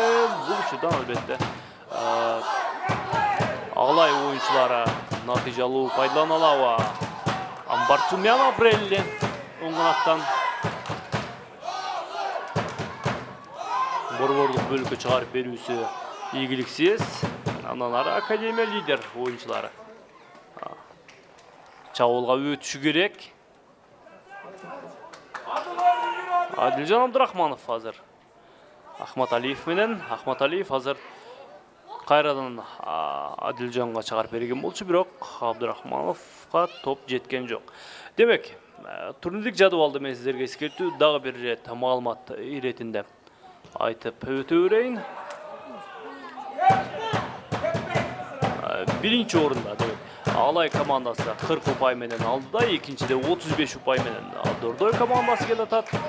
Ал эми үчүнчү орунда бул Абдышата командасы бар экендигин биз жакшы билебиз. Бул 27-чи 27 упай менен үчүнчү орунда болсо, Алга командасы 25 упай менен 4-чүдө, Нефчи 25 упай менен голдор кемчилигинде бул 5-чи орунда, Илбирс командасы 23 упай менен 6-чыда, Карабалта 7-чиде бул 10 упай менен, Академия лидер 8 упай менен бул акыркы 8-чи орунда бараткандыгын айтып өтөлү. Демек, стандартка баалуу белгиленүүдө бул Алай командасынын пайдасына. Демек, стандартка баалуу ким тебет? Адилжан Абдрахманов же Ахматалиев.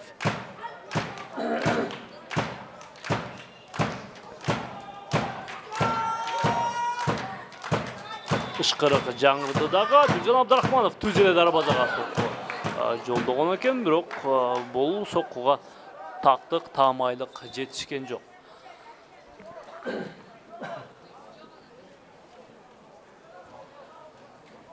Демек, 18-чи турда кайсыл оюндарды көрөбүз?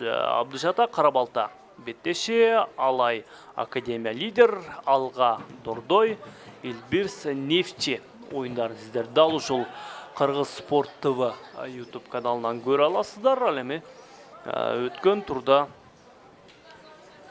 биз өткөн турдун жыйынтыгы менен дагы бир рет тааныштырып өтө берейин. Демек, Нефчи командасы өз таласында Карабалтаны 2-1 эсебинде уткан болсо, Илбирс командасы өз таласында учурдагы чемпиондор бул Дордой командасын 5-2 эсебинде утуп алды. Дагы эми Абдышата өз таласында Академия лидерди утуп алган экен. Ал эми Алай командасы өз таласында Алгага 1-0 эсепте утулуп калган. Демек, ушул быйылкы Премьер-лиганын фавориттери эсептелген бул Алай менен Дордой командалары дал ушул 17-чи турда бир да упайга ээ боло алышкан жок. Алай командасы өз таласында Алгага утурган болсо, Дордой командасы конокто Илбирс командасында ири эсепте 5-2 утуруп жиберди. Эми албетте 18-чи турда бул командалардан жакшыраак натыйжа күтүп калабыз. Азырынча Алайдын натыйжасы жаман эмес. Азырынча эсеп 3-1 алдыда баратат. Андан ары oyun qanday жыйынтыкталат албетте биз айта албайбыз, анткени oyun деген oyun, oyuncular oyunun жыйынтыгын албетте футболчулар кошумча убакытта дагы өзгөртүп жиберүүсү толук мүмкүн. Андыктан бизден алсабай оюндун акырына чейин бул беттешти күзөтүп барыңыздар.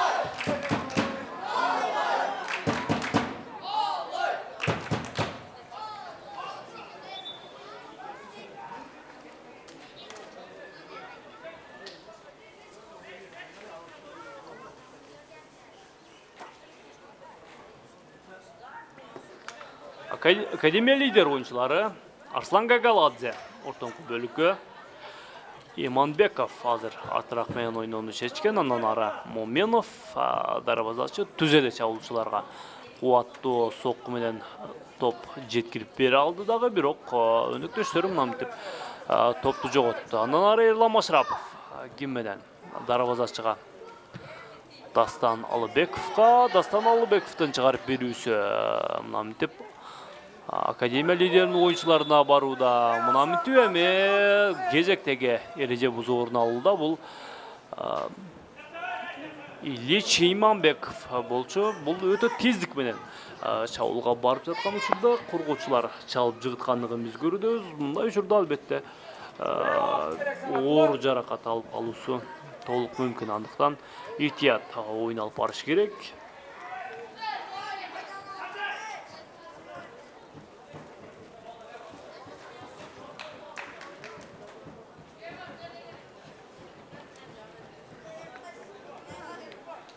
Дарыгердин тиешелүү көмөгүнөн кийин албетте бул футболчу oyununu уланталат менимче. Кезектеги стандарттык абал албетте Академия лидер үчүн ыңгайлуу. Андыктан жаш oyunчулар мына ушул ыңгайлуу учурду дагы пайдаланып кетсе болот. Андыктан дал ушул учурду дагы экранга жакын келип күзөтүп турубуздар. Андыктан бул учурду жаштар кандай пайдалана алат? Биргеликте күбө болобуз азыр. Бул стандарттык абал Алай дарбазасынын жанында Дастан Алыбеков үчүн өзгөчө кооптуу, анткени мынтип тыным албай, бутун жейге кое албай азыр карап жаткан учуру түз эле. Дастанга сокку жолдонгон болчу, бирок топ түз эле Алыбековдун колуна барып тийди. Андан ары Адилжан Абдрахманов өтө тездик менен каршы чабуулга барууда. Сол канаттан кирип баруу азыр борбордук бөлүккө чыгарып берүүнү көздөгөн экен, бирок топ аутка чыгып кетти.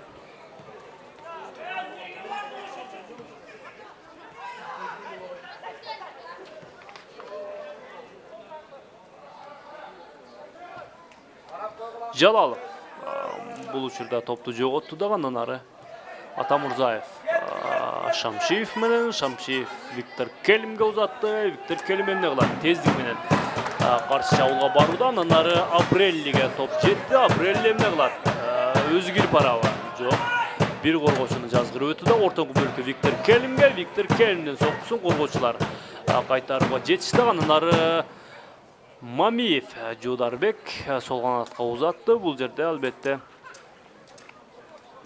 коргоочулар тагыраак Ислам Шамшиев топту сырткарыга чыгарууга мажбур болду.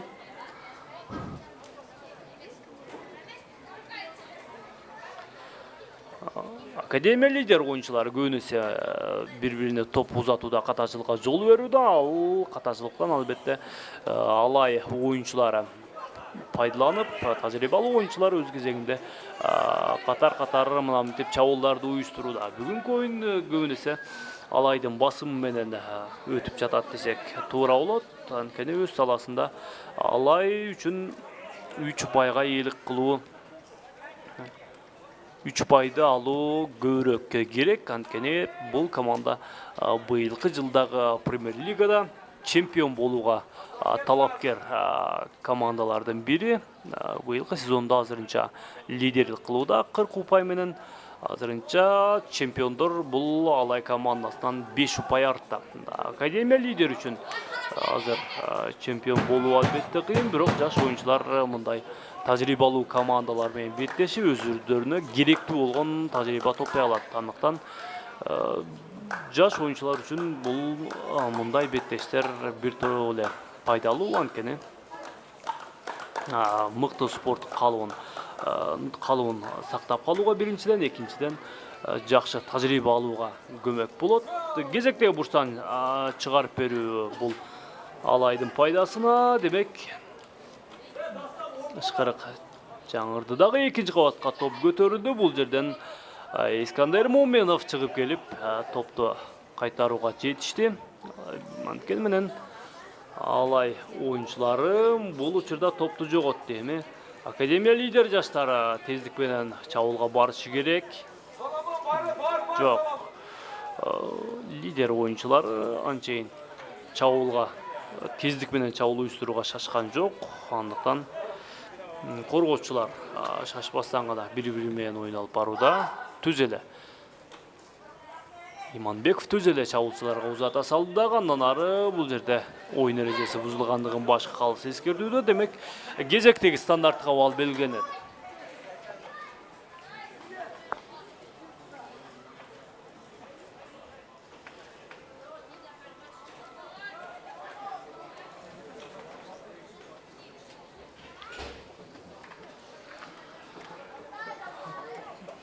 Арслан Гагаладзе стандарт кабалда тебүүгө даярданууда.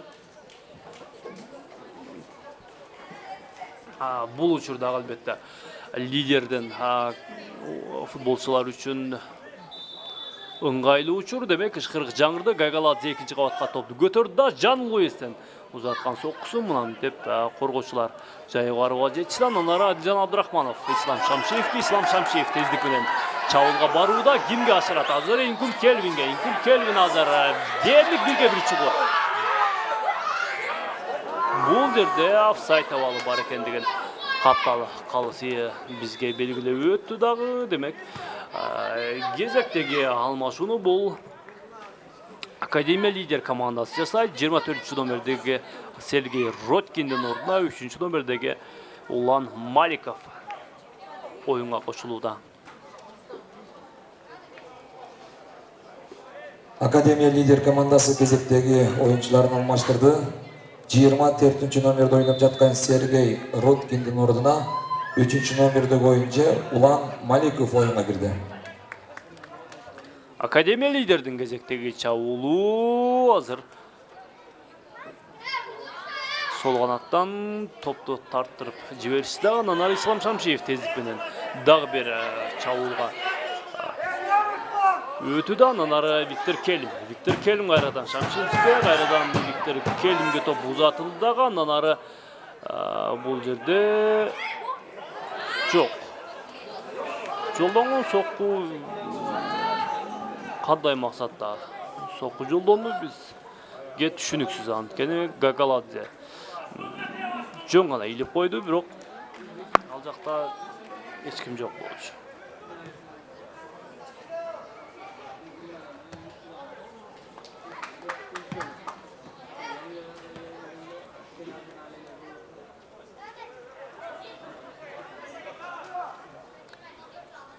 Жалалов азыр алдыга узаты дагы, азыр дарбозага сокку бир топ эле кооптуу чыкты. Бул 22 номердеги Жан гана оюнга чыккан оюнчулардын бири.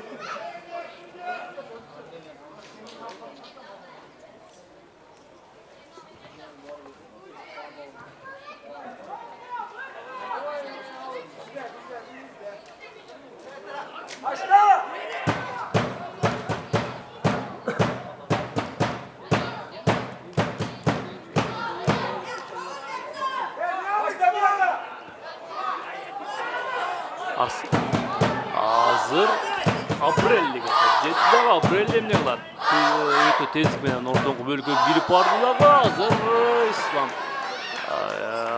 Апреллинин соккусу менен деп Гагаладзе кайтарууга жетишти. Эми андан ары аут.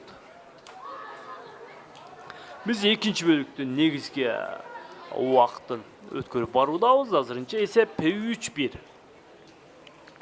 Алай командасын азыр ишенимдүү түрдө алдыга чыгып алган. Андан ары топ түз эле аябай анчага жолдонду дагы. Бул жерден Жан Луис кооптуу абалда жайгарууга жетишти. Андан ары Муменов түз эле чабуулчуларга ашырып қоя қалған болчу. Бұл жақта Атамырзаев бар, андан ары Машрапов. Абрелли кимге? Абрелли азыр өзү кирип барууга аракет жасап көрөт. Андан ары эреже бузуу бар.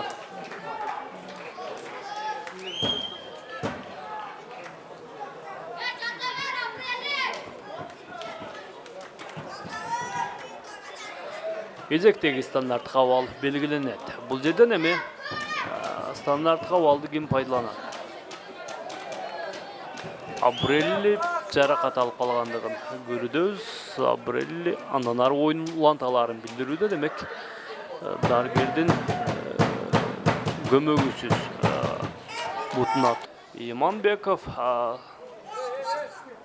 топту кайтарууга жетишти. Андан ары дагы бир сокку мамтеп бийик кеткендигин көрүдөбүз. Бул Акрамжон Умаров болчу. Акрамжон Умаров мына ушул экинчи бөлүктө Улукбек Рыскуловдун ордуна оюнга чыккан. Бул 3-чү голдун автору.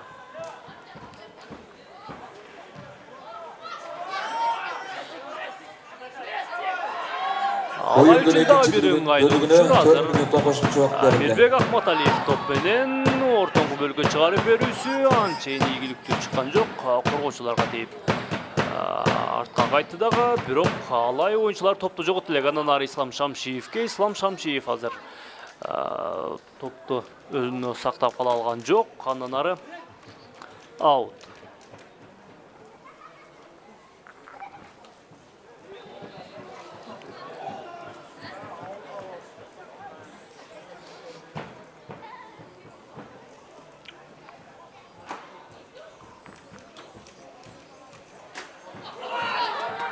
Демек, алай үчүн дагы бир ыңгайлуу учур. Азыр Акматалиев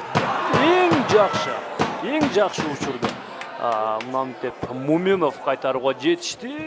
Искандер Муминов азыр ишенимдүү түрдө, Мирбек Акматалиев ишенимдүү түрдө гол деп алдыга өтө ишенимдүү барган болчу. Бирок Искандер Муминов өтө кооптуу соккуну кайтарып, өтө кооз сейф кыла алды. Эми андан ары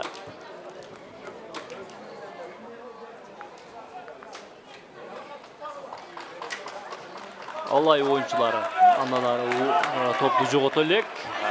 Адилжан Абдрахманов Абреллиге, Барцумян Абрелли кайрадан команда капитанына топту узатууда Ислам Шамшиев бүгүн алмашууда чыкты. Өткөн 17-чи турда старт курам менен оюн алып барган.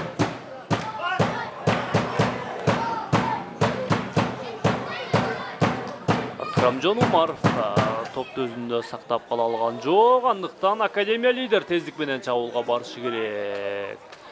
Академия лидердин оюнчулары мына ушул чабуул бөлүгүндө анчейин жакшы, көзгө толумдуу оюн көрсөтө алган жок. Бүгүн бул учурда албетте эреже бузуу бар. Анткени кол менен тартып жыгыткандыгын биз ачык эле көрдүк. Андыктан кезектеги стандарт кабал. Атамырзаев, андан ары Шамшиевке, Адилжан Абдрахмановго, Абдрахманов Абреллиге, Барцумян Абрелли. Азыр эки коргоочуну өтө мыкты жазгырып өттү дагы. Андан ары топту өзүндө сактап кала алган жок. Эми Академия лидер оюнчулары топту сырткарыга чыгарып жиберүүгө аргасыз болду.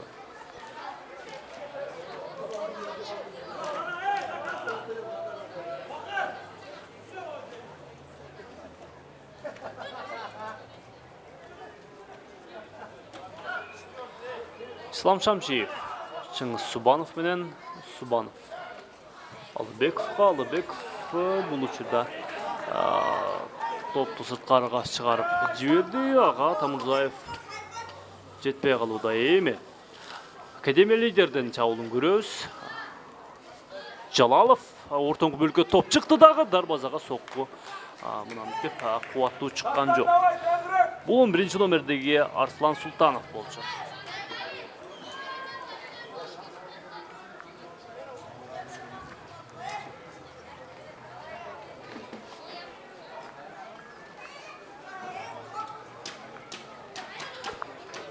Biz ekинчи bölüktün negizge мүнөттөрүнө өттүк да мына мынтип башкы калсын ышкырыгы менен biz экинчи бөлүктү жалпы Диормондарын жана команданы жеңиши менен куттуктайбыз. Алай жана Академия лидери командаларын бөлүккө беттеши 3-1 эсебинде аяктады. Алай Ош командасынын пайдасына. Урматтуу футбол сүйүүчүлөрү, Алай командасынын кийинки беттеши мына ушул Кыргыз Спорт ТВ жана 24-август күнү саат 5-те болот. Микрофону мен Марат Акимбек болдум. Кайрадан саламдашканча Атты Шата командасы менен 24-август саат 5.